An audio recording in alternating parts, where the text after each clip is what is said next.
నమస్కారం ఘంటారావానికి స్వాగతం. ముందుగా ప్రధానాంశాలు. ఛత్తీస్గఢ్ దండకారణ్యంలో భారీ ఎన్కౌంటర్, 31 మంది మావోయిస్టులు, 2 భద్రతా సిబ్బంది మృతి.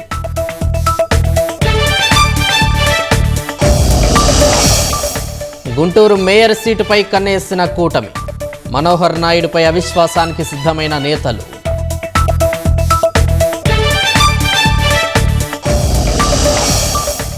పారిశ్రామికవేత్త జనార్దన్ రావు హత్య కేసులో ముమ్మర విచారణ, మనవడితో పాటు కుటుంబ సభ్యులను ప్రశ్నించే అవకాశం.